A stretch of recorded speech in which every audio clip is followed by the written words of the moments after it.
नमस्कार, मैं लक्ष्मण पाल, आप देख रहे हैं सोच समाचार।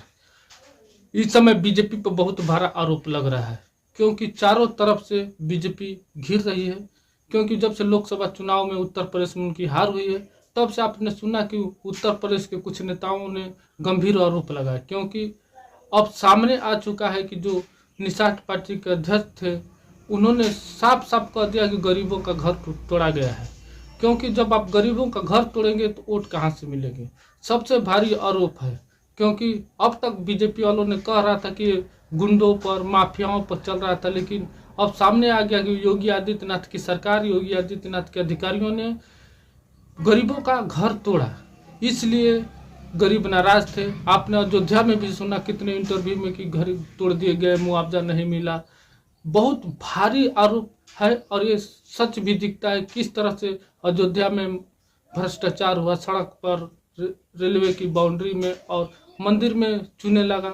ये हिंदुत्व को लेकर राजनीति कर रहे थे, लेकिन इसमें बहुत भारी आरोप, अब तो आरोप कल से लग चुका है कि जो शंकराचार्य उन्होंने खुल कर कहा है, वहाँ के जो केदारनाथ के जो साधु संतों ने जो अपना सम्मेलन किया था, उसमें उन लोगों ने खुल कर कहा कि सोना की चोरी हुई है, 228 किलो सोना चोरी हुआ है। और मैं बता दूं कि यह चोरी बहुत दिनों से चल रही थी। क्योंकि आपने सुना होगा कि जब ईडी के द्वारा जब्त किया हुआ सोना चोरी हो गया था, तब भी सुर्खियों में आया था। अब केदारनाथ की 228 किलो सोना चोरी हो गया और सरकार चुप है। इसके पीछे कौन है सब जानता है, क्यों हो रहा है सब जानता है। अभी अभी जो उड़ीसा में पूरी जगन्नाथ धाम की जो खजाना का जो खुला हुआ है 40 साल बाद, उसमें भी डर है कि यह शायद साजिश की तरफ खोला गया है, क्योंकि उसको भी गायब किया जा सकता है। क्योंकि खजानों पर सरकार की निगाहें हैं, ये सब जानता है। वो भले ही जनता के पास हो, माफियाओं के पास हो या मंदिर मस्जिद के पास हो, उस पर सरकार की निगाहें हैं। और वो जब तक वहाँ पर दूसरी सरकार की तब तक खजाना नहीं खोला गया। बीजेपी का जे ही वहाँ पर सरकार बनी, तब इसी से वहाँ पर खजाने पर निगाह था और उसको जल्दी से खुलवाया गया। सरकार बने हुए भी अभी 2 महीना भी नहीं हुआ, तब तक उस वहाँ की खजाना पर सरकार की निगाह थी और उन्होंने खुलवा दिया। तो ये बहुत भारी आरोप है। और आपने देखा ही था कि बीजेपी का हिंदुत्व कैसा है कि जो इलेक्ट्रॉनिक बॉन्ड का जो लिस्ट आया था, उसमें गाय काटने वाले से चंदा लिया गया। और कोरोना में जब लोग मर रहे थे, तो उस जो वैक्सीन थी, उस कंपनी के मालिक से भी चंदा लिया गया, उस कंपनी से चंदा लिया गया। तो ये बहुत भारी आरोप है।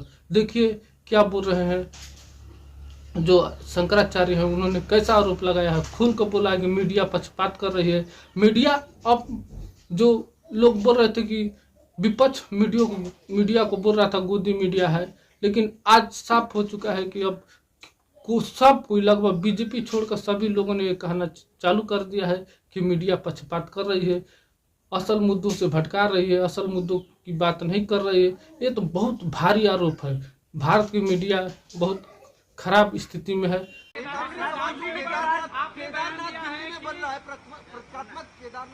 रहा है दिल्ली में, उस पर क्या कहना है? देखिए, प्रतीकात्मक केदारनाथ नहीं बन सकता है। हमारे यहाँ शिव पुराण में 12 ज्योतिर्लिंग का व्याख्यान किया गया है। बताया गया है कि 12 ज्योतिर्लिंग होते हैं।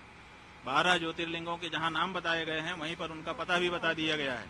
और ये कहा गया है, जैसे सौराष्ट्र सोमनाथम, पहले कहा सौराष्ट्र माने पता, उसके बाद कहा सोमनाथ। उसी तरह से केदारम हिमवत पृष्ठे, जो केदार है वो हिमालय के पृष्ठभाग में है, माने हिमालय में केदार है। तो आप दिल्ली में कहाँ से ला के रख दोगे केदार को? जब पता साफ साफ बताया गया है कि ये यहाँ लोकेटेड है, तो आप उसका लोकेशन क्यों बदलना चाहते हैं? क्यों जनता को भ्रम में डालना चाहते हैं?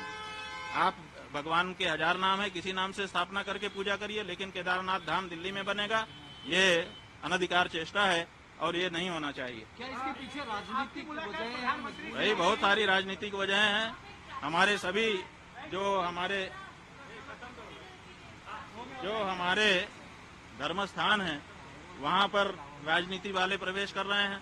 और अब हमारे धर्म स्थान में जहाँ प्रवेश करने में दिक्कत हो रही है, आप केदारनाथ में देखिए 228 किलो सोने का घोटाला हो गया। आप पत्रकार लोग क्यों नहीं उठाते हो? तो जब वहां पर घोटाला हो गया तो अब आप दिल्ली में केदारनाथ बना लोगे, वहां पर फिर दूसरा घोटाला करोगे। 228 किलो सोना केदारनाथ से गायब कर दिया गया।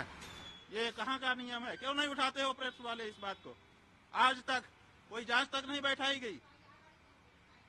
228 किलो सोना का घोटाला केदारनाथ में हो गया। कौन जिम्मेदार है? क्यों इस बारे में जांच नहीं होती है? क्यों भाई इस बारे में निर्णय नहीं होता है? और अब आप कहेंगे हम दिल्ली में ही केदारनाथ बना लेंगे, ये नहीं हो सकता। नरेंद्र मोदी जी से आपने कल मुलाकात की, उनको आशीर्वाद दिया कल?